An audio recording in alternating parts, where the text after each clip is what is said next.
Hello दोस्तों, आप सबका स्वागत है एक बार फिर से एस्ट्रो गुरु चैनल पर। मैं आप सभी के लिए लेकर आया हूं आज एक और टैरो सेशन। और आज के लिए जो विषय चुना है ये है कि आपका प्यार और कितना गहरा होगा। आज लव रीडिंग करूंगा, यानी कि प्रेम संबंधों पर।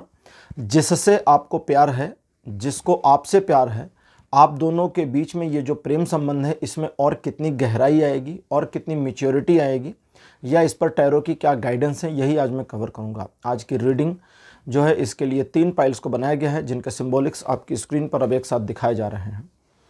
भगवान श्री कृष्ण पाइल नंबर 1 के सिंबॉलिक, भगवान श्री राम पाइल नंबर 2 और भगवान श्री शंकर जी पाइल नंबर 3। पूरे इतिहास में प्रेम की बात करी जाए तो इन तीनों लोगों के अपने अपने जो प्रेम हैं वो पराकाष्ठा पर हैं। भगवान कृष्ण का रुक्मिणी के लिए जो प्रेम था, देखिए राधा के साथ तो एक रिलेशनशिप था, जब बचपना था उनका वो एक अलग था, लेकिन रुक्मिणी के साथ जीवन भर का संबंध रहा। तो माता रुक्मिणी के साथ भगवान कृष्ण का जो प्रेम था, जिसके लिए उन्होंने उनके भाई विदर्भ के राजकुमार रुक्मी से बहुत बड़ा एक तरह से कहें तो दुश्मनी मोल ले ली थी। भगवान श्री राम जिन्होंने अपने प्रेम के लिए समुद्र के ऊपर सेतु बांध दिया और उस समय उस टाइमलाइन में दुनिया के सबसे दुर्दांत, सबसे ताकतवर व्यक्ति को हरा दिया था। और भगवान श्री शंकर जी, शिव जी, इनके प्रेम के बारे में सभी को पता है। माता सती के साथ इनका जो प्रेम था, जो इनका एक संबंध था, जब माता सती ने स्वयं को अपने पिता के यज्ञ की अग्नि में भस्मीभूत कर दिया था, उस समय भगवान शिव का उनके प्रति जो प्रेम था उसका क्रोध शांत करने के लिए स्वयं भगवान विष्णु को आना पड़ा था। और माता सती के अगले जन्म, अगले अवतार में जब वे पार्वती देवी के रूप में अवतरित हुई, तो भी भगवान शिव का उनके साथ जो प्रेम है उसके बारे में जो कहा जाता है, शिव को आदि योगी भी कहते हैं और ये भी कहते हैं कि शिव सा प्रेमी कोई नहीं। शिव के प्रेम में एक ऐसी स्पिरिचुअलिटी है जो नॉर्मल लव रिलेशनशिप में नहीं पाई जाती। तो इसी वजह से ये तीनों मुझे लगा कि इनसे बेटर सिंबॉलिक्स आज के लिए कोई भी नहीं है। तो जो इनमें से आपको अच्छे लगें या जिनकी ओर रुझान पहला जाए, पहली भावना जिसके साथ आपकी जुड़ती है, उन्हें अपनी पाइल मान लीजिए और अकॉर्डिंगली आज की रीडिंग को देखिए। ये आज आपके साथ में रेजोनेट करेगी। हर बार की तरह इस बार भी टाइम स्टैम्प्स को डिस्क्रिप्शन और कमेंट सेक्शन दोनों जगह पोस्ट कर दिए गए हैं ताकि आपको सुविधा हो जाए। अपनी पाइल की रीडिंग पर डायरेक्टली पहुंचने के लिए टाइम स्टैम्प के ऊपर क्लिक कर दीजिए, वीडियो फास्ट फॉरवर्ड हो जाएगा और आप डायरेक्टली अपनी पाइल की रीडिंग पर पहुंच जाएंगे।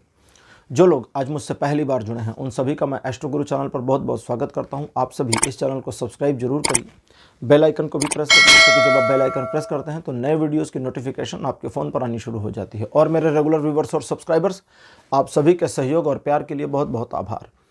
आगे बढ़ने से पहले आप सभी को बता दूं कि मैं एक प्रोफेशनल एस्ट्रोलॉजर, एक प्रोफेशनल टैरो रीडर भी हूं। तो आपकी स्क्रीन के ऊपर ये नंबर जो आ रहा है, इसके ऊपर आप संपर्क कर सकते हैं अगर आपको अपने लिए एक पर्सनल टैरो रीडिंग सेशन चाहिए या अपनी कुंडली आप मुझे दिखाना चाहते हैं। ये व्हाट्सअप नंबर है, तो इस पर कॉल नहीं करना है, इस पर मैसेज करिए। मैसेज के थ्रू सारी इन्फॉर्मेशन मेरी टीम मेंबर आपको प्रोवाइड करेगी और आपकी हेल्प करेगी मेरे साथ आपके सेशन को बुक करने में। तो चलिए आज की रीडिंग को शुरू करते हैं और आपकी पाइल में मिलते हैं।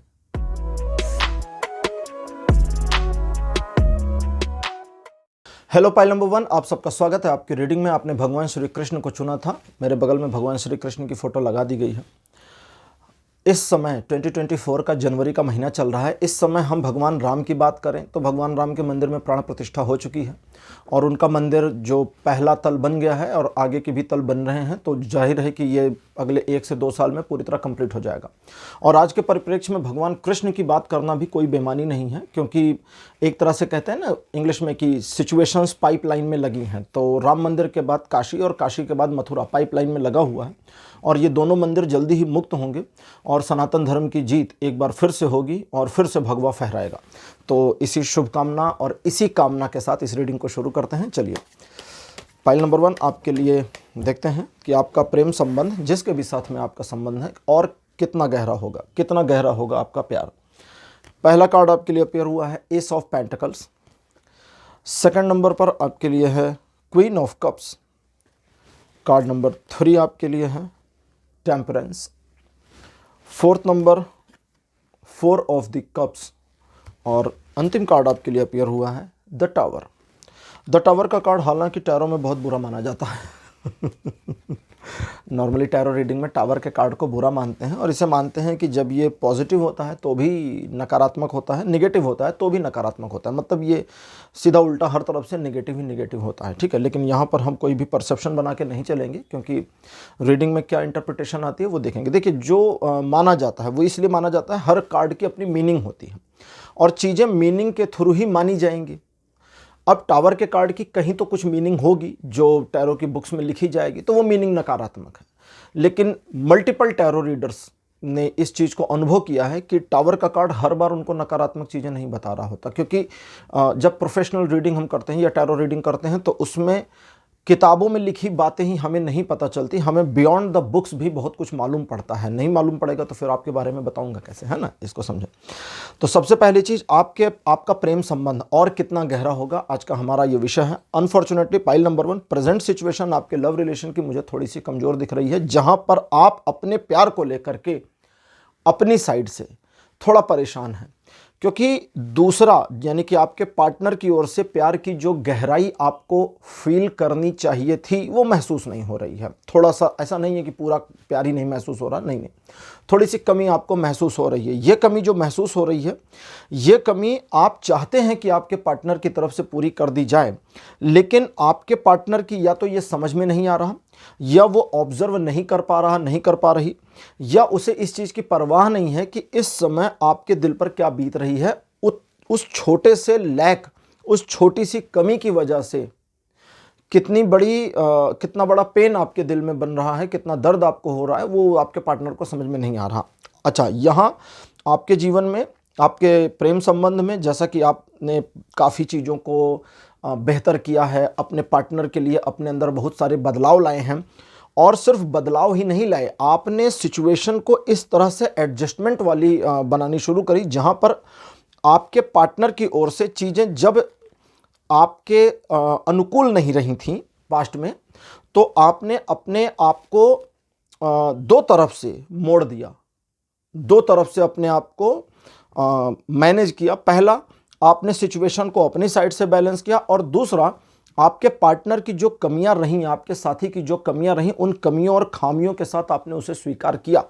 अब अपने आप को कोई इंसान दो साइड से बेंड कर दे, मोड़ दे, और उसके बावजूद सामने वाले की तरफ से पॉजिटिव रिस्पॉन्स ना आए, तो ये चीज़ अखरती है और चुभती है। तो वो चुभन, वो अखरना आपके जीवन में बना हुआ है। हालांकि चीज़ें आपके जीवन में अगर देखा जाए ओवरऑल, तो आपने जिस तरह से मैनेज किया और जिस तरह से चीज़ें चली, अभी जो सिचुएशन आपके जीवन की बनी है, ये ऐसी नहीं होनी चाहिए थी। आने वाले भविष्य में आपके प्रेम संबंध और कितने गहरे होंगे वाले मामले में, ये गहराई आगे चल करके और गहरी तो हो जाएगी, लेकिन उस गहराई तक पहुंचने से पहले एक लैक, एक डाउनफॉल, एक छोटे से सेपरेशन की पॉसिबिलिटी भी बनेगी। देखिए, यहाँ अलग अलग लोगों के लाइफ में अलग अलग चीज़ें बनेंगी। जैसे कुछ लोगों के जीवन में थोड़े कम्युनिकेशन गैप, अब आप कहेंगे भाई कम्युनिकेशन गैप तो अभी भी हमारे बीच में काफ़ी चीज़ों पर है, हर मामले पर नहीं है। कई सारे ऐसे मसले हैं, पॉइंट्स हैं, टॉपिक्स हैं जिन पर आपके बीच कम्युनिकेशन गैप बना है। उस कम्युनिकेशन गैप को आप फिल नहीं कर पा रहे हैं, अपनी साइड से भी आप अपनी साइड से चीज़ों को मैनेज कर रहे हैं, सामने से वो रिफ्लेक्ट नहीं हो रहा, उसका बेनिफिट नहीं मिल रहा। तो ये कहता है कि आने वाले समय में ये कम्युनिकेशन गैप थोड़े समय के लिए बढ़ जाए, एक चीज़। दूसरी, किसी सिचुएशन की वजह से आप दोनों के बीच में अलगाव आ जाए, कोई इशू पड़ जाए, पत्नी बोले मैं मायके जा रही हूँ, फला काम है, 4 महीने बाद आएंगे जी, या जो पति है, हस्बैंड है, उसको ऐसा कुछ इशू पड़ जाए कि उसे शहर से बाहर जाना पड़ जाए जॉब वगैरह के सिलसिले में, या फैमिली में कुछ ऐसी चीज़ें हो जाए कि अच्छा हमें अभी गांव जाना है, तुम यहाँ रहो, मैं 4 महीने गांव में या 2 महीने गांव में। तो कुल मिलाकर एक म्यूचुअल सेपरेशन, जिसके लिए दोनों रजामंद ना हो या एक तरह से दिल से राजी ना हो, और वो म्यूचुअल सेपरेशन होगा, और उस सेपरेशन को आपको ले लेना है, क्योंकि वो चीज़ें फिर आपके प्यार को और गहराई में जाने में मदद करेंगी।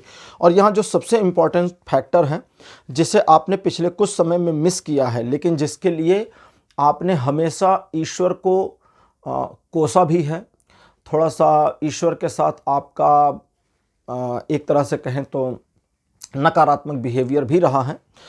तो कहीं ना कहीं आपने ईश्वर को दोषी ठहराया कि मेरे जीवन में ऐसा क्यों, या ये पर्सन मेरी ही लाइफ में क्यों, या मैं इसकी ज़िंदगी में क्यों, या मेरे प्रारब्ध ऐसे कैसे थे, पिछले किस जन्म का पाप है, क्या कर्म है, मतलब वो कहीं ना कहीं जा करके एक निगेटिविटी दिखती है। उस निगेटिविटी को अब आप यहां से, जब आप ये रीडिंग सुन रहे हैं, यहां से साइड कर दीजिए और आगे ईश्वर पर भरोसा रखिए। ईश्वर पर भरोसा, कहते हैं ना कि ईश्वर जो करेंगे अच्छा करेंगे। ये कहने के पीछे का जो मर्म है, जो गहराई है, उसको समझिए। ईश्वर जो करेंगे अच्छा करेंगे, दैट मीन्स कि वे जो अच्छा करेंगे वो भी अच्छा, जो बुरा करेंगे वो भी अच्छा। उनके द्वारा अच्छा और बुरा वो हमारी समझ है कि हम उसे अच्छा या बुरा समझ रहे हैं, लेकिन वो होगा अच्छा। लेकिन इसका यह मतलब नहीं कि हम अब अपने कर्मों को छोड़ दें और सोचकर बैठें कि अच्छा वो जो करेंगे बढ़िया करेंगे, या जो उनकी मर्जी वो उनकी मर्जी, हम कोई कर्म ना करें। तो फिर अकर्मण्यता नहीं चाहिए। कर्म तो आपको करना पड़ेगा, लेकिन उनका भी एक कर्म है। भगवान कृष्ण गीता में अर्जुन को बताते हैं कि हे अर्जुन, इस पूरे संसार को में, इस पूरी दुनिया में मुझे कुछ भी ऐसा नहीं है कि मैं कुछ करूं और मुझे कुछ प्राप्त हो। तो मुझे कोई लालसा नहीं है कि मुझे कोई कर्म करने से मुझे फला चीज़ मिलेगी या मेरे कर्म करने की कोई आवश्यकता है। लेकिन उसके बावजूद मैं कर्म करता हूं, क्योंकि यदि मैं कर्म ना करूं तो ये दुनिया नहीं चलेगी। लेकिन मुझे कर्म करना पड़ता है, बिना कुछ चाहे हुए, बिना कुछ डिमांड किए हुए और बिना किसी लालसा इच्छा के। और मैं कुछ लेता भी नहीं हूं। ऐसा नहीं कि कर्म करके मैं कुछ ले लेता हूं, मैं कुछ ग्रहण भी नहीं करता। तो दैट मीन्स कि अपने को थोड़ा स्पिरिचुअल बनाना है, लेकिन आपकी स्पिरिचुअलिटी बाह्य नहीं होनी चाहिए, आंतरिक होनी चाहिए, अंदर से होनी चाहिए। और ईश्वर पर एक श्रद्धा, एक विश्वास अगर आप बनाए रखते हैं तो आपके जीवन में आने वाले समय में बड़े आमूलचूल परिवर्तन आएंगे। परिवर्तन कैसे होंगे, इस पर ओरेकल डेक की राय लेंगे। आज की हमारी डेक है फेरी, यानी कि ओरेकल ऑफ द फेरी। मुझे लगा प्रेम संबंधों का मामला है तो फेरी डेक सबसे अच्छी रहेगी। परियों की बात सुन ली जाए, परियां बहुत कुछ बताती हैं। अब परियों से पहली परी आपके लिए आ रही है प्योरिटी। सेकंड पोजीशन पर आपके लिए जो है ये है फ्लोरिश। थर्ड नंबर पर आपके लिए है गो आउटसाइड, मैं इनसाइड की बात कर रहा था। चौथे नंबर पर है लाइट, ये मज़ेदार है। और अंतिम में आपके लिए है म्यूजिक। इस दुनिया में पहला संगीत किसका था, आपको पता है? पहला संगीत भगवान शिव के डमरू से निकला था। ठीक है, आपको नहीं पता तो आप जान लें। भगवान शिव के डमरू से दुनिया में पहली बार संगीत या ध्वनि गूंजनी शुरू हुई और उस ध्वनि से बहुत कुछ चीज़ें बनी। खैर, अब वो तो दूसरी तरफ चला जाएगा मैटर, इधर देखते हैं। अब आपके रिलेशन में आपको गहराई चाहिए या आपके रिलेशन में चीज़ें गहरी होंगी। देखिए, आपको गहराई चाहिए क्यों कहा? क्योंकि आपका जो मन है वो इस रिलेशन में और गहरे उतरने का है, लेकिन सामने से चीज़ें उतनी पॉजिटिव नहीं चल रही हैं और इसका दुख आपको है। तो यहाँ पर परियों का कार्ड जो है, ये जो ओरेकल डेक है, ये पहली इन्फॉर्मेशन ये देते हैं कि आप अपनी साइड से अपने आप को मैनेज करके रखे रहें। और जब अपनी साइड से खुद को मैनेज करिए तो दूसरे की साइड का छोड़ दीजिए। Love is always one sided thing, प्यार हमेशा एक तरफा होता है। भगवान श्री कृष्ण को रुक्मणी ने कभी देखा नहीं था, लेकिन उसके बावजूद कृष्ण के बारे में सुनकर, उनके व्यक्तित्व, उनके चरित्र के बारे में जानकर रुक्मणी को उनसे बेहद प्यार हो गया। और प्यार इतना गहरा हो गया कि जब रुक्मणी का विवाह उनके भाई ने, उनके परिवार वालों ने किसी और से तय कर दिया और शादी होने का समय जल्दी आ गया नज़दीक, तो रुक्मणी जी ने एक चिट्ठी लिखी भगवान श्री कृष्ण को और भिजवाया। और उन्होंने कहा कि मैंने मन ही मन आपको अपना पति मान लिया है, आप आएँ और मुझे ले जाएं। रुक्मणी को बिल्कुल आइडिया नहीं था कि कृष्ण सचमुच आएंगे या नहीं आएंगे, या मैंने उनको पति माना तो वे पत्नी मानेंगे या नहीं मानेंगे। रुक्मणी अपनी साइड से बिल्कुल क्लियर थी, उनको अपनी साइड से कोई प्रॉब्लम नहीं थी। उनको तो ये भी नहीं पता था कि कृष्ण मुझे जानते भी हैं या नहीं, उनको ये भी नहीं पता था कि कृष्ण ने मुझे देखा भी है या नहीं।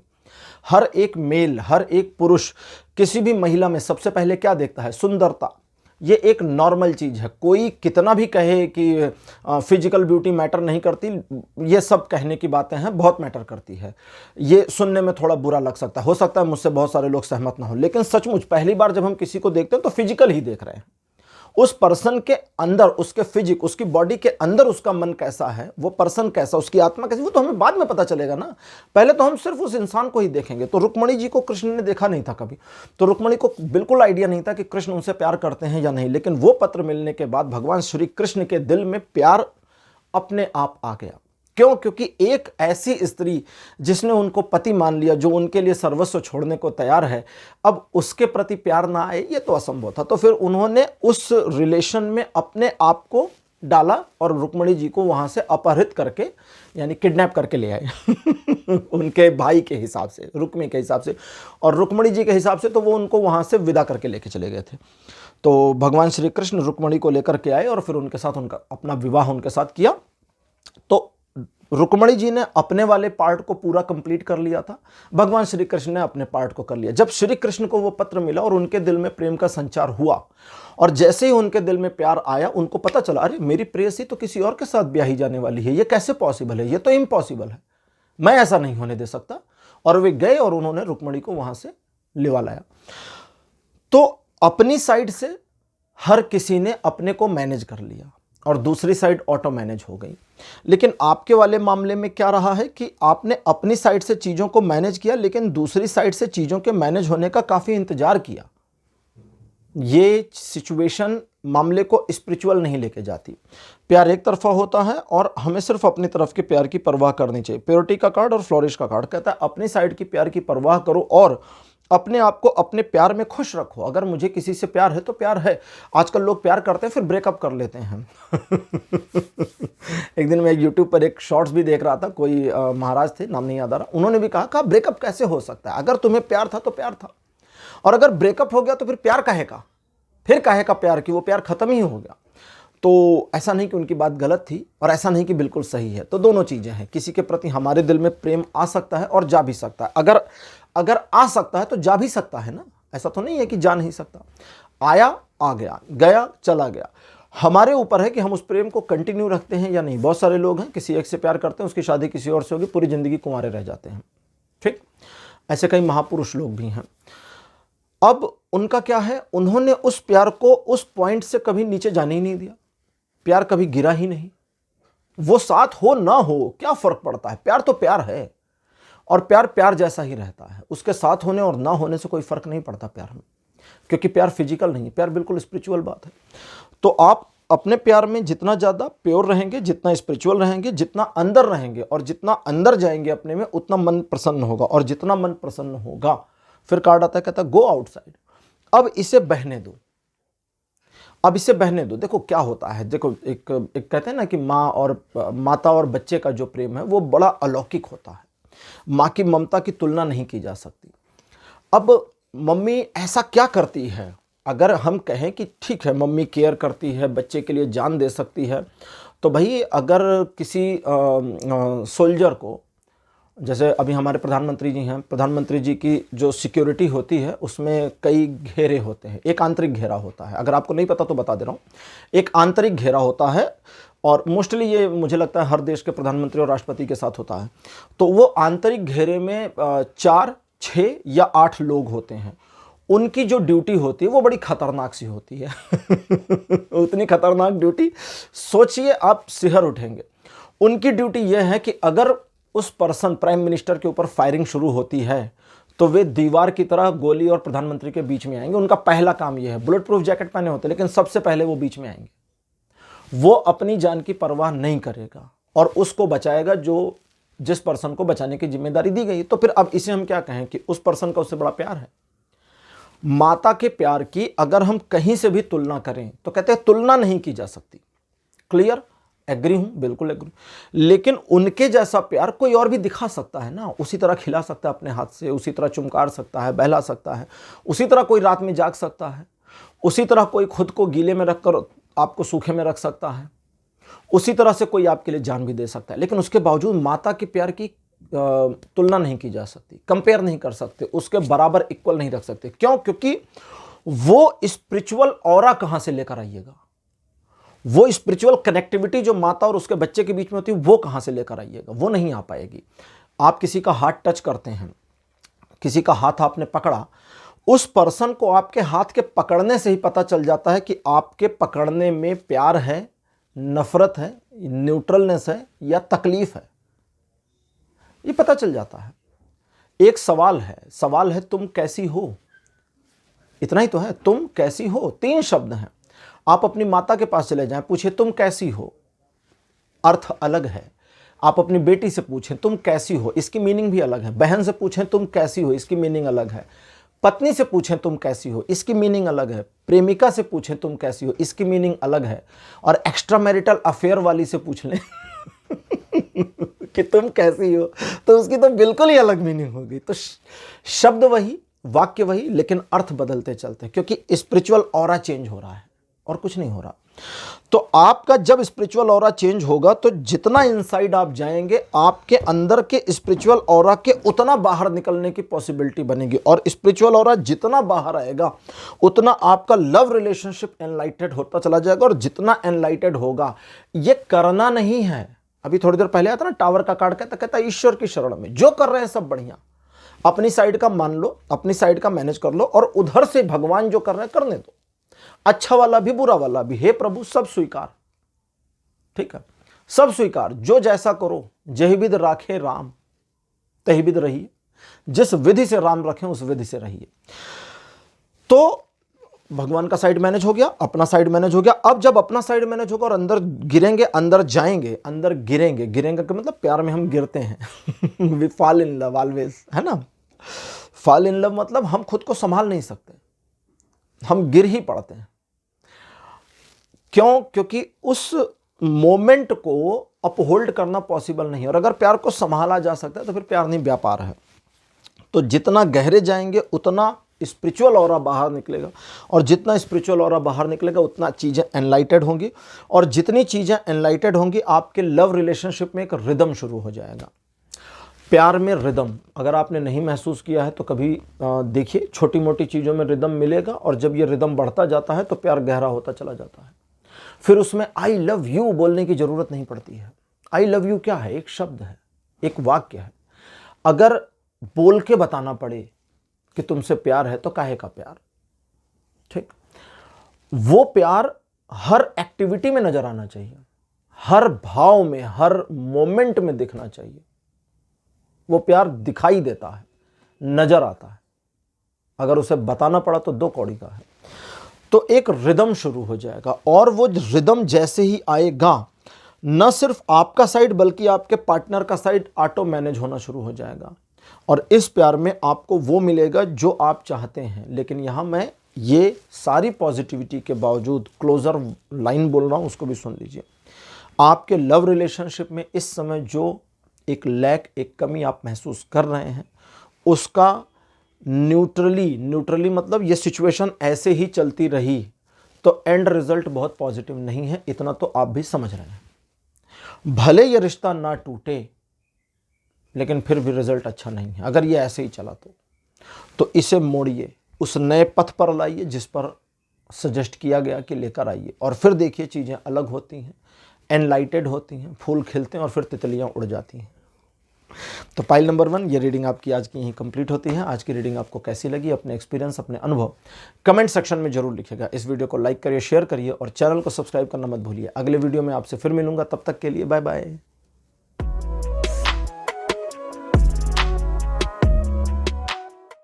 हेलो पाइल नंबर 2, आप सबका स्वागत। आपकी रीडिंग में आपने श्री राम को चुना था। मेरे बगल में भगवान श्री राम की फ़ोटो लगा दी गई है, और ये फ़ोटो वो नई वाली मूर्ति की फ़ोटो है जिसमें हमारे राम लला 5 वर्ष के हैं और बड़े प्यारे मनमोहक रूप में हैं। कृष्ण शिला यानी काले पत्थर से इनकी मूर्ति को बनाया गया है, और काले पत्थर से बनी मूर्ति इतनी प्यारी हो सकती है, ये देखकर पूरी दुनिया हैरान है। पूरी दुनिया हैरान है। मतलब आप इंटरनेट पे देखिए तो लोग हैरान हैं कि इतनी सुंदर, मतलब जब मूर्ति को बनाया गया था, हमारे पास 2 फोटो है ना इंटरनेट पर, एक वो जब मूर्ति को बनाया गया था और एक वो जो प्राण प्रतिष्ठा के बाद मंदिर में है। वही मूर्ति प्राण प्रतिष्ठित हो गई। कहते हैं कि प्राण प्रतिष्ठा क्या है, बहुत सारे लोगों ने इंटरनेट पर सुना होगा कि प्राण प्रतिष्ठा क्या है, भगवान के प्राण को उस पत्थर में स्थापित करना, आरोपित कर देना। गलत है, झूठ है, ऐसा कुछ नहीं है। भगवान का प्राण कोई भी पत्थर के अंदर नहीं ला सकता मंत्र उच्चारित करके या प्राण प्रतिष्ठा का अनुष्ठान करके, बल्कि प्राण प्रतिष्ठा एक अनुष्ठान है जिसमें ईश्वर से प्रार्थना की जाती है, अनुनय विनय की जाती है कि हे प्रभु आप अपनी इस मूर्ति में पधारें, आइए इसमें प्रतिष्ठित हो जाइए। ये उनका विल है ना कि वे आएंगे कि नहीं आएंगे, हम कैसे ला सकते हैं। अगर हम उसमें उनको प्रतिष्ठित कर सकते तो फिर पता नहीं क्या क्या कर लेते। हम कुछ नहीं कर सकते। तो वो पंडित जी, वो अनुष्ठान करने वाले, वो उसमें भगवान के प्राण की प्रतिष्ठा नहीं करते हैं, भगवान से विनय करते हैं, निवेदन करते हैं कि हे प्रभु इसमें अपना ऑरा, अपना स्पिरिचुअल ऑरा इस प्रतिमा के अंदर ले आइए जिसकी हम पूजा करेंगे, क्योंकि प्रतिमा तो पत्थर है, प्रतिमा तो पत्थर है। हम सिर्फ पत्थर की पूजा नहीं करते हैं। अगर कहीं कुछ लोग समझते हैं कि सनातनी पत्थर पूजने वाले हैं तो गलत है, मूर्ख है वो लोग। हम पत्थर नहीं पूज रहे भैया, हम भगवान की पूजा कर रहे हैं। हम उस पत्थर के अंदर जो ईश्वर तत्व है हम उसकी पूजा कर रहे हैं, और वही प्राण प्रतिष्ठा में किया जाता है। ईश्वर से विनय की जाती है कि वे अपने ईश्वर तत्व को उस पत्थर की मूर्ति में डालें। इसीलिए भगवान राम की पत्थर की मूर्ति और वही मूर्ति जब मंदिर में स्थापित होकर प्राण प्रतिष्ठित हो गई तो दोनों के लुक्स और ऑरा में जमीन आसमान का अंतर आ गया, बिल्कुल चेंज। चलिए आज की रीडिंग को शुरू करते हैं। सेकंड पाइल यानी कि पाइल नंबर 2 आपके लिए। अच्छा, और देखते हैं कि कितना गहरा होगा आपका प्यार, यानी फ्यूचर क्या है आपके प्यार में। पहला कार्ड आपके लिए अपेयर हुआ है 4 ऑफ सोर्ड्स। सेकंड पोजीशन आपके लिए है 8 ऑफ कप्स। कार्ड नंबर 3 आपके लिए है 9 ऑफ पेंटिकल्स। फोर्थ पोजीशन पर आपके लिए है 8 ऑफ वॉन्ड्स। और अंतिम कार्ड आपके लिए अपेयर हुआ है night of love, sorry night of cups, मैं लव बोल गया। वैसे लव बोलना भी गलत नहीं है, क्योंकि कप्स के जो कार्ड हैं ये प्रेम संबंधों को दिखाते हैं, भावनाओं के प्रतीक हैं। कप्स का जो पूरा हाउस है ये फीलिंग्स के साथ चलता है, प्यार के साथ चलता है। कप्स का हाउस प्यार को दिखाता है, तो एक तरह से knight of cups knight of love ही है, क्योंकि 4 नाइट हैं टैरो कार्ड्स में, और 4 नाइट्स में, नाइट वैसे खतरनाक होते हैं। नाइट का मतलब युवराज जो तलवार खोसे हुए है बगल में और हर समय गुस्से में, आ जाओ मार दूंगा उस तरह की मेंटेलिटी। लेकिन नाइट ऑफ कप्स अपने हाथ में कप लिए हुए हैं, ये लो जाम पियो, खुश रहो, फूल लो, तो ये वाली सिचुएशन। चलिए शुरू करते रीडिंग। वाह वाह वाह वाह, क्या बात है। अब आपके प्रेम की बात करें, आपका प्यार तो बिल्कुल मज़ेदार और एक स्टोरी लाइन जैसा है। स्टोरी लाइन जैसा क्यों? क्योंकि आपके प्यार में ऐसा लगता है कि शुरुआत में आप अपने इस रिलेशनशिप को लेकर के थोड़ा सा संशय वाली पोजीशन में थे, थोड़ा डाउटफुल थे, और कुछ एक ऐसे भी सिचुएशंस दिख रहे हैं जहां आप किसी और के चक्कर में थे, या आपको किसी और से प्यार था, या आप किसी और के प्रति अपने आप में क्रश फीलिंग में रहे, लेकिन उसके बावजूद आपको इस पर्सन से प्यार हो गया। और प्रेजेंट टाइम में आपके बीच में जो पैशनेट लव वाली सिचुएशन बनी हुई है, ये पैशन, अब आप कहेंगे अरे नहीं नहीं इतना भी पैशनेट नहीं है, बस हाँ लेकिन है, ठीक है। मतलब अब जब आप इस चीज़ के बारे में एक सेकंड के लिए चाहें तो आप वीडियो रोक करके सोचिएगा कि क्या मेरा रिलेशनशिप एक पैशनेट पोजीशन में है, क्या एक जोश और उमंग और एक जोश और खरोश वाला मस्ती वाला प्यार हमारा चल रहा है। तो आपका दिल कहेगा नहीं नहीं नहीं, इतना भी जोश वोश नहीं है, इतना भी पैशन नहीं है, इतना भी फोर्सफुल नहीं है। लेकिन फिर आपका दिल पीछे से कहेगा नहीं, मतलब तो क्या कमज़ोर है, तो क्या हल्का फुल्का है, तो क्या ढीला ढाला सा चल रहा है। नहीं नहीं, ढीला ढाला सा नहीं है, ठीक ठाक है, अच्छा खासा है, तो मतलब बहुत बढ़िया है, नहीं बहुत बढ़िया नहीं है। तो आप अपने जाल में ही फंस जाएंगे, अपने ही शब्दों में उलझ जाएंगे। दैट मीन्स कि ये, अब मैं आसान करता हूं कि क्या सिचुएशन है, और जब आसान करूंगा आप एग्री हो जाएंगे। आपके प्यार में चीजें बड़ी सिस्टमैटिक हैं। जहां पैशन चाहिए वहां पैशन है, जहां पेशेंस चाहिए वहां पेशेंस है, जहां झगड़ा करना है वहां झगड़ा भी है और जहां एक दूसरे के प्रति अंडरस्टैंडिंग है, होनी चाहिए अंडरस्टैंडिंग, वहां आपके प्रति कनेक्टिविटी अंडरस्टैंडिंग में बनी है। एक लाइन उसने बोली, दूसरी आप बोल देते हैं। आज आपके दिल में जो बात है वो उसने कह दी आपसे। तो इस तरह की सिचुएशन चल रही है। पत्नी को शॉपिंग पर जाना है और पत्नी ने सोचा कि मैं फला फला चीज़ खरीदूं, और उसने पति से पैसे मांगे कि मुझे थोड़े से पैसे दे दो, शॉपिंग करना है। तो हस्बैंड ने पैसे दिए और कहा अच्छा एक काम करना, अपने लिए फला चीज़ खरीद लेना यार, फला डिज़ाइन फला कलर की। और बीबी हैरान, अरे यार यही तो मैं सोच रही थी। तो ये वाली ट्यूनिंग भी आप में दिखती है, ठीक है। ये वाइस वर्सा हो सकता है, पत्नी और पति का भी उल्टा हो सकता है कि पति को शॉपिंग पे जाना है, पत्नी से पैसे मांग लिए उसने। क्या हंसिए नहीं भाई, पत्नी से पैसे मांगने वाले मामले का मतलब 2 होता है ना। एक, ठीक है कभी कभी पत्नी अच्छा कमा रही है, पति से डबल भी कमा रही है, और अगर ऐसे किसी की पत्नी है तो भैया बहुत बहुत बधाई, बहुत बहुत कॉन्ग्रेचुलेशंस, इस चीज़ पर बहुत गर्व करो, ठीक है। गर्व से कहो मेरी बीवी ज़्यादा कमाती मुझसे। और दूसरी वाली सिचुएशन है जहाँ पति ही पत्नी को पैसे दे रहा है, यार ये पैसे होल्ड करके रखो, और फिर उसको चाहिए तो उसने उससे मांग लिया, चलिए। तो आपके रिलेशन में चीज़ें बड़ी स्टेबल और पॉजिटिव दिखती हैं। पीछे पास्ट में थोड़ा, अगर इसको पास्ट कहें तो थोड़ा ज़्यादा पीछे आपके मन में जो हलचल थी प्यार को लेकर के, आपके दिल में जो निगेटिविटी थी लव रिलेशन, अपने लव फ्यूचर को लेकर के, अपने रिलेशन के फ्यूचर को लेकर के,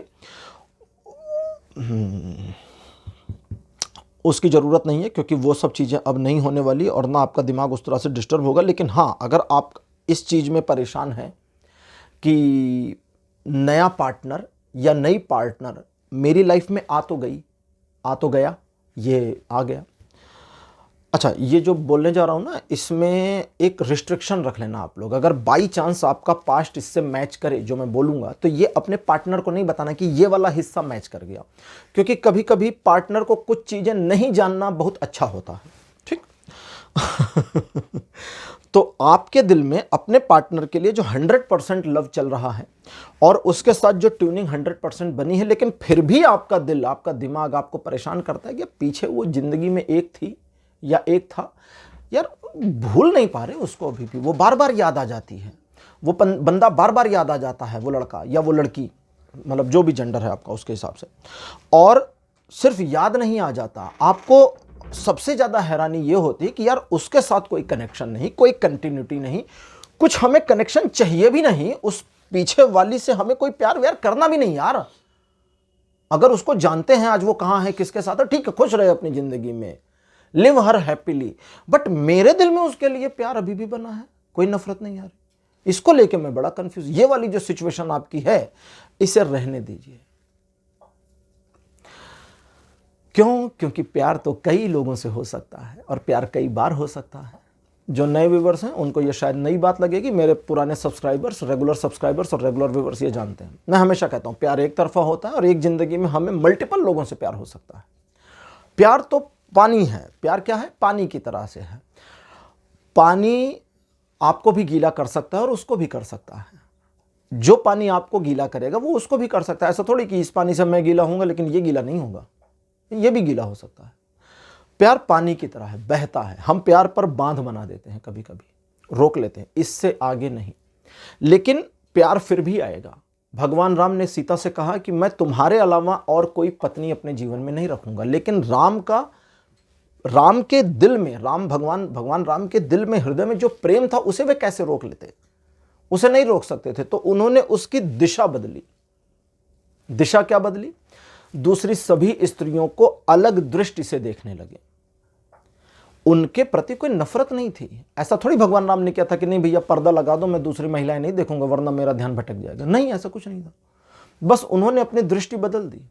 एक उदाहरण कहीं कहीं आता है और बहुत सारे राम कथा कहने वाले भी बताते हैं कि जब रावण मर गया, रावण को भगवान राम ने मार दिया, तो मंदोदरी सांझ के समय भगवान राम को देखने आई। वो देखना चाहती थी कि कौन है वो जो तपस्वी है, वन में रहता है, जिसने ये वानरों की सेना बनाई, जो क्षत्रिय वीरों की सेना लेकर नहीं आया, एक ऑर्गेनाइज्ड आर्मी लेकर नहीं आया, एक अनऑर्गेनाइज्ड आर्मी लेकर के आया, समुंदर पे पुल बना डाला और उसको मारा जिससे देवता डर रहे थे।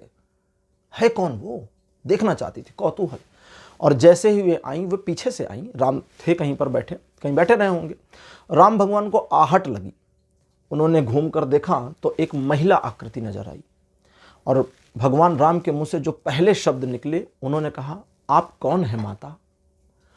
उन्होंने अपने हृदय में जो लव के लिए प्यार था, उस प्यार की दिशा परिवर्तित कर दी। दूसरी महिला माता हो गई तो उसके प्रति मातृत्व प्रेम जाग गया।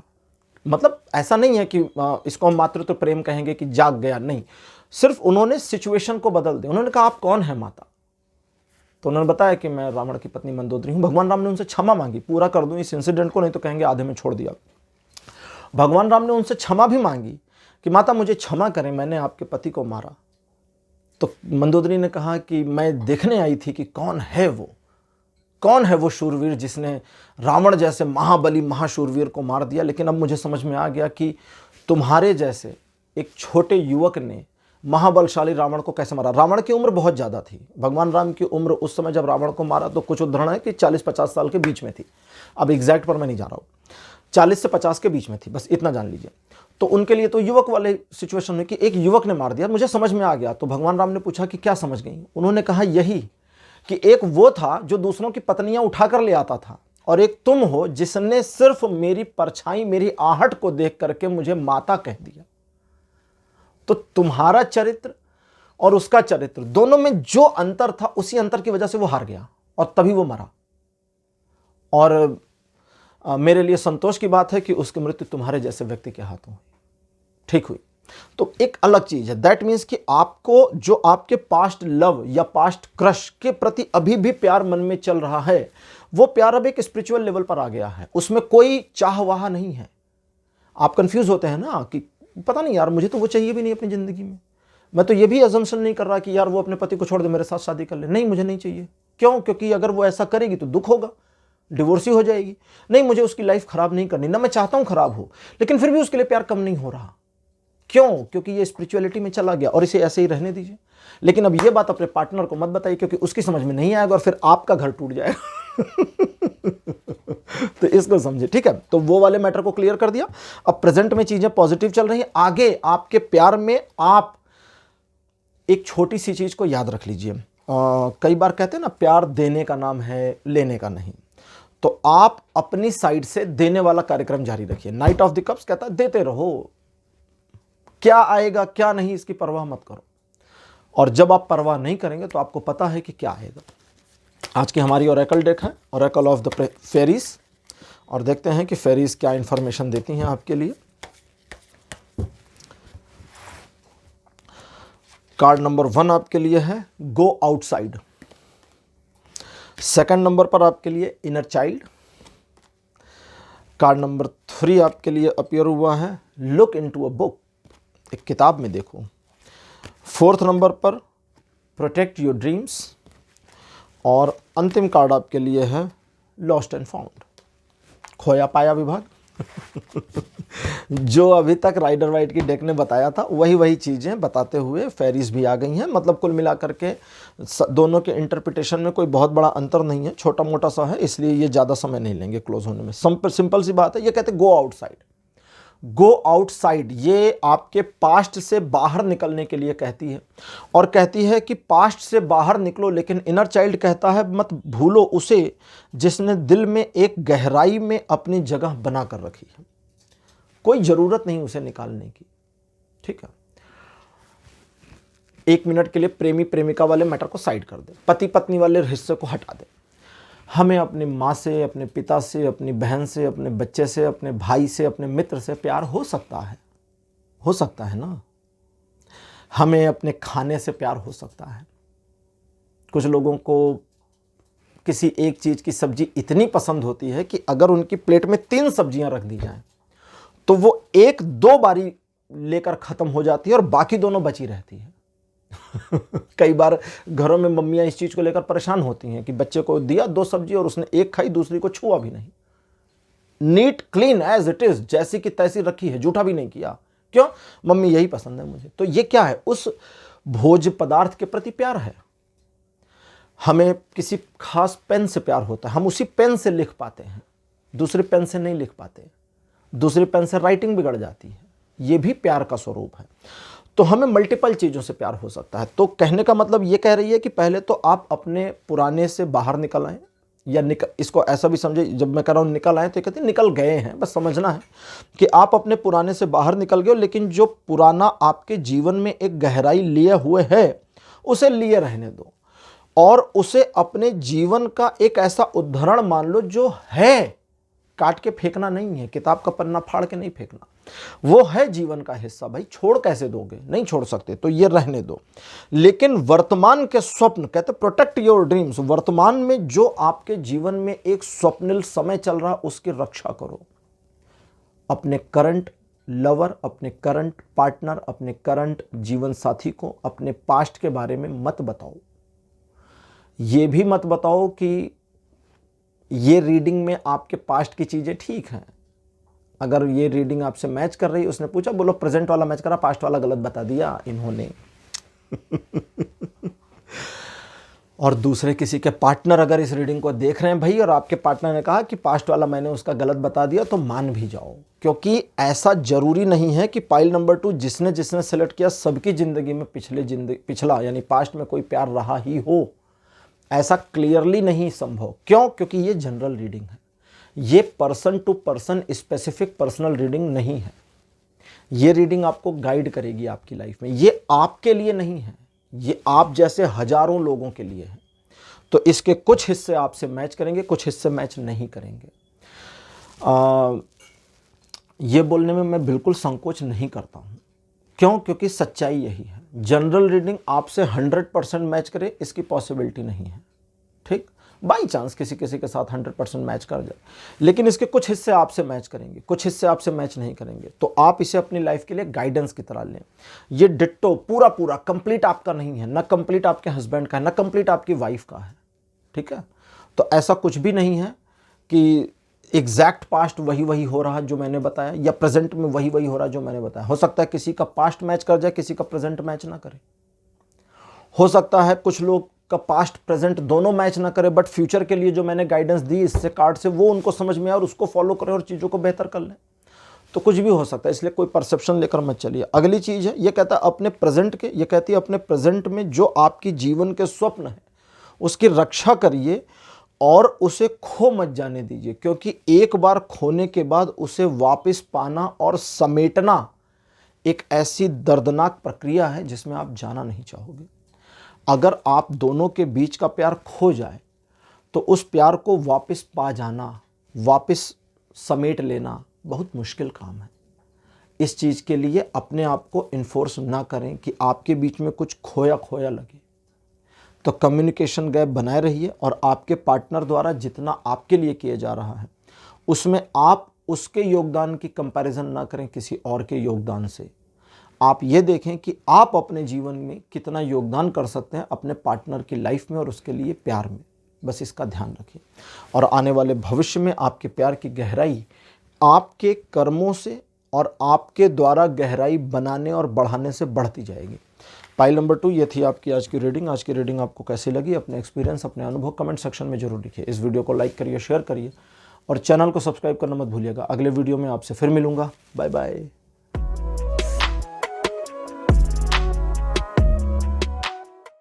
हेलो पाइल नंबर 3, आप सबका स्वागत। आपकी रीडिंग में आपने भगवान शिव को चुना था। मेरे बगल में भगवान शिव की फोटो लगा दी गई है।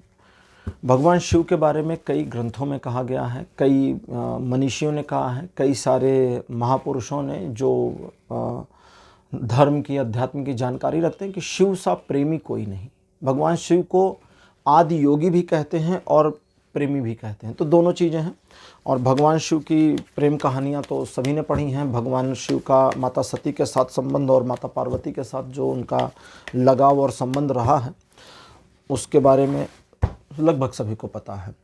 और भगवान शिव और पार्वती के बीच में ऐसा नहीं है कि बस केवल पति पत्नी का ही प्रेम है। उनके बीच में एक ऐसा रिलेशनशिप है जो ज्ञान भी देता है।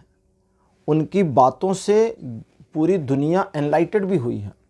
बहुत सारी पुस्तकें हैं, रुद्रयामल तंत्र है, विज्ञान भैरव तंत्र है, ऐसे कई सारी पुस्तकें हैं जिसमें भगवान शिव और पार्वती का संवाद है, ठीक है? तो उस संवाद से भी अध्यात्म की बातें पता चलती हैं। तो बहुत सारी चीज़ें हैं। चलिए रीडिंग शुरू करते हैं। कार्ड नंबर 1 आपके लिए है queen of pentacles. Second position पर आपके लिए कार्ड है night of swords. Card number 3 आपके लिए है 3 ऑफ कप्स। फोर्थ पोजीशन पर पेज ऑफ पेंटिकल्स, और लास्ट कार्ड आपके लिए है द वर्ल्ड। तो आपके लिए 5 कार्ड्स अपीयर हो चुके हैं, ट्रेडिशनल टैरो डेक से। और अब देखते हैं कि आपके लिए आज क्या आता है कि आपका प्यार और कितना गहरा होगा। देखिए, आपके लव रिलेशनशिप में आपकी जो कंडीशन प्रेजेंट में पाइल नंबर 3 चल रही है वो ये है कि आप कहेंगे कि हमारे प्यार में एक कमी आ गई है, स्थिति पहले जैसी नहीं रह गई, ठीक है? पहले जैसी नहीं रह गई। थोड़ा और पहले चलें तो आपके प्यार में एक पार्टनर न्यूट्रल और एक पार्टनर पैशनेट नज़र आता है। एक पार्टनर एक सामान्य प्रक्रिया में और दूसरे पार्टनर का अपने साथी के प्रति लगाव बहुत जोश वाला, गहरा वाला, तो इस तरह से हम कह सकते हैं कि आप दोनों एक दूसरे के मतलब जिसको कहते हैं ना कि दोनों लोग एक जैसे नहीं हैं, थोड़ा थोड़ा अलग है, पर्सनालिटीज़ थोड़ी अलग अलग हैं। और अलग अलग क्या, इसको ये भी कह सकते हैं कुछ लोगों में ज़मीन आसमान का अंतर है।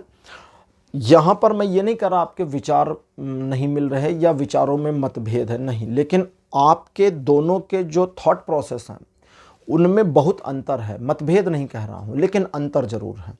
और ये अंतर आपके पास्ट में, ये अंतर आपके रिलेशन को एक नए लेवल पर लाने में बहुत मदद भी किया है। आप आज अगर थोड़ा पीछे देखें तो कहेंगे हमारे रिलेशन में जो पॉजिटिविटी थी, जो इम्पैक्ट था, जो गहराई थी, अगर हमारे विचार एक जैसे होते, हम दोनों एक दूसरे को रिप्लिकेट कर रहे होते तो ये चीज़ नहीं हो पाती। ये तो इसलिए हुई क्योंकि हमारी कोई रिप्लिका नहीं थी, वो अपनी तरह का, मैं अपनी तरह की, और उसकी तरह और मेरी तरह के होने की वजह से ही दोनों के बीच में एक गहराई उतरनी शुरू हुई और दोनों के रिलेशन में चीज़ें एक डीप लेवल पर आने के बावजूद प्रेजेंट टाइम में आप कहेंगे फिर छिछले लेवल पर आ गई।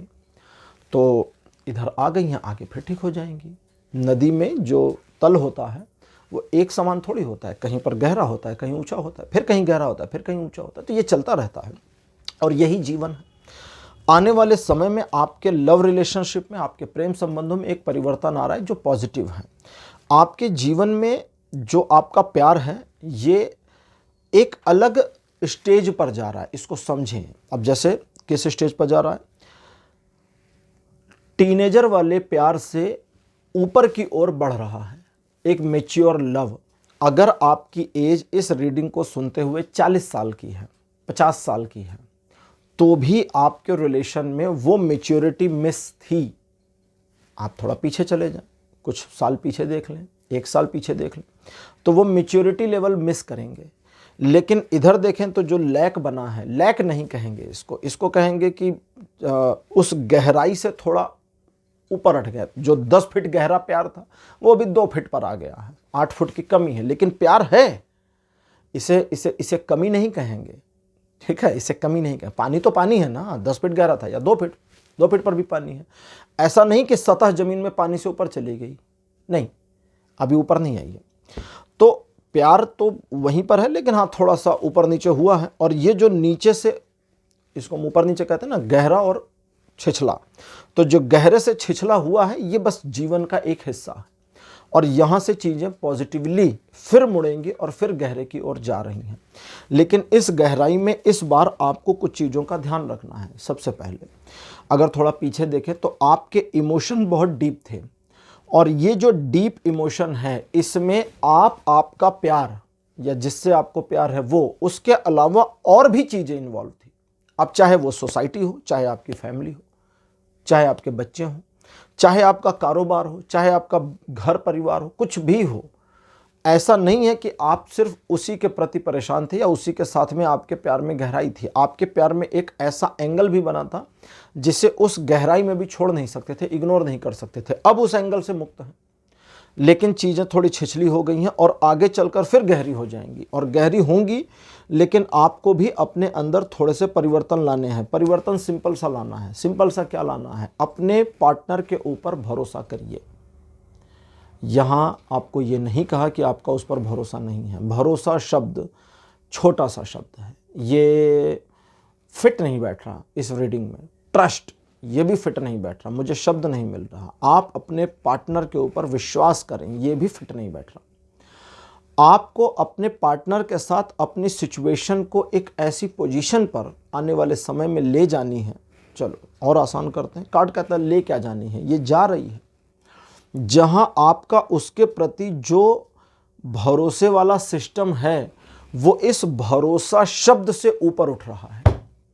ये भरोसा, ट्रस्ट, विश्वास, ये शब्द कमजोर पड़ के गिर रहा है, एक छिछले लेवल पर आ गया है, लेकिन आगे उस तरफ जा रहा है और ये बढ़ता जाएगा और चीज़ें गहरी होती जाएंगी। आपके लव रिलेशन में और इम्प्रूवमेंट और गहराई और प्यार बढ़े, इसके लिए पूरी क्लियरिटी आ रही है। पॉसिबिलिटी नहीं, क्लियरिटी आ रही है।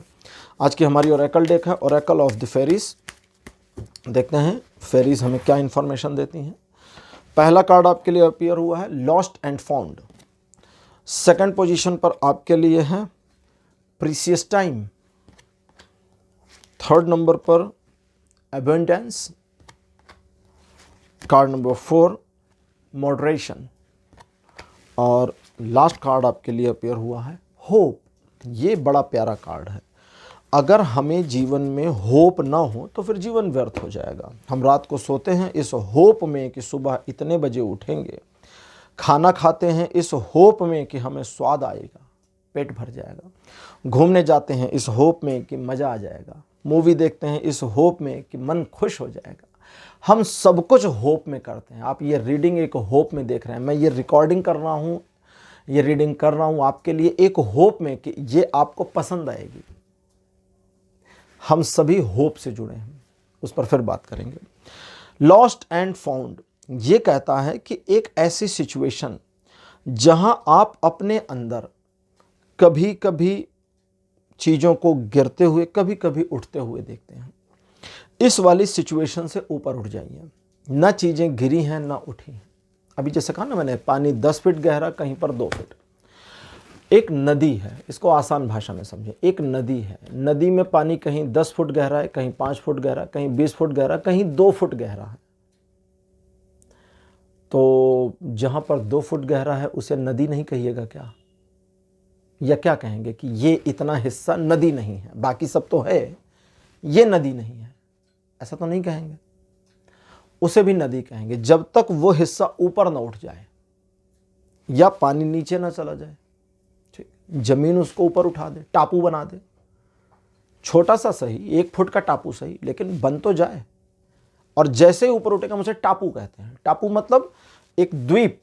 द्वीप की लंबाई चौड़ाई के ऊपर मत जाइए, वो 1 फुट का है, 10 फुट का है, 100 फुट का है, 1000 फुट, बात की बात।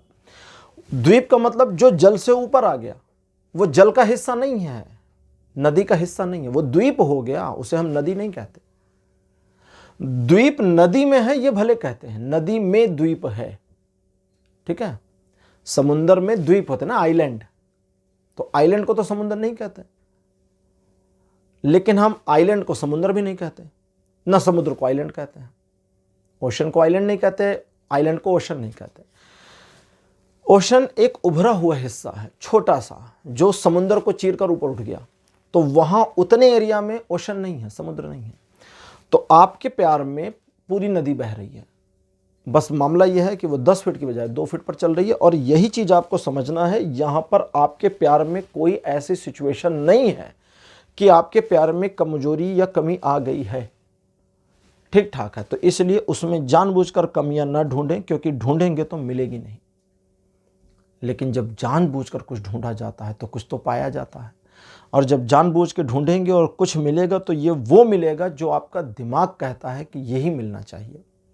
जब हम नकारात्मकता खोजते हैं तो नकारात्मकता मिलेगी। रात के अंधेरे में छोटे बच्चे पहले खेल खेलते थे, पहले गांवों में लोग खेल खेलते थे, जब लाइट चली जाती थी लोग घर से बाहर आ जाते थे। फिर क्या करते थे रात को? कहते थे वो वाला खंबा देखा, दम है तो उसके पीछे जाओ, 10 तक गिनती गिनो और वापस आ जाओ, फिर जाने कि तुम्हारे में दम है। कोई बच्चा नहीं जाता था, कुछ नहीं था वहां पे, लेकिन ये कहना कि दम है तो उस खंबे के पीछे इस अंधेरे में चले जाओ। और सुबह बच्चे जाते, देखते कुछ नहीं है वहां पर, उसके आसपास घूमते कुछ नहीं, लेकिन रात में नहीं जाते थे। ठीक, तो कहने का मतलब कि हमारा दिमाग वो खोज लेता है जो हम खोजना चाहते हैं। नकारात्मकता भी ढूंढ लेता है, पॉजिटिविटी भी और निगेटिविटी भी। इसीलिए कहते हैं ना, जोर लगाकर खुद को पॉजिटिव रखो, क्योंकि हमारा दिमाग ऑटोमेटिक निगेटिव रहता है। हमें कोशिश थोड़ी करनी पड़ती है कि भैया चलो बैठे निगेटिव हो जाते हैं, टाइम हो गया चलो निगेटिव हो जाए, नहीं, ऐसा नहीं करते। हम फील करते हैं कि अरे मेरा दिमाग तो बड़ा निगेटिव चल रहा है, इसको घुमाओ पॉजिटिविटी में, मोड़ो दिमाग की स्टीयरिंग को। तो यहां आप इस चीज को समझें कि जब आप नकारात्मकता को ढूंढना बंद कर देंगे तो वो समय आपके लिए फिर कीमती हो जाएगा। कीमती कैसे होगा? जब हम निगेटिविटी को नहीं ढूंढ रहे तो हमें सब पॉजिटिव दिखेगा। एक साइंटिस्ट था, उसने अपने जीवन के 8 साल खराब किए, हमारी भाषा में खराब किए, सिर्फ ये जानने को कि छोटे बच्चों को ये जमीन पर पड़ी चीजें, कंकड़ पत्थर, फालतू की चीजों, इनसे खेलने में क्या मजा आता है, इनमें क्या मजा है भैया, कि सारा टॉय फेंक दिया, वो जमीन पर छोटा सा कंकड़ पड़ा है उसी से खेल रहा है बच्चा, साल भर का बच्चा, उसको उसमें क्या मजा आ रहा है जो वो टॉय नहीं दे पा रहा। 8 साल की मेहनत के बाद उसने पता लगा लिया, फिर एक बुक लिखी बाकायदा, और उस बुक में उसने लिखा कि मेरी सारी रिसर्च बेकार थी, 2 कौड़ी की, मैंने 8 साल बर्बाद कर दिए। और फिर एक दिन मैंने समुद्र किनारे रेत में सीपियों से एक छोटी बच्ची को खेलते देखा। वो पैर पसार कर बैठी थी, कपड़े उसके बालों में सने हुए थे और वो खेल रही थी। तो साइंटिस्ट ने कहा मैं भी वहीं बैठ गया और मैं उसके साथ खेलने लगा। थोड़ी देर में सचमुच खेल समझ में आ गया और मजा आने लगा, ना उसका उठने का मन था ना मेरा।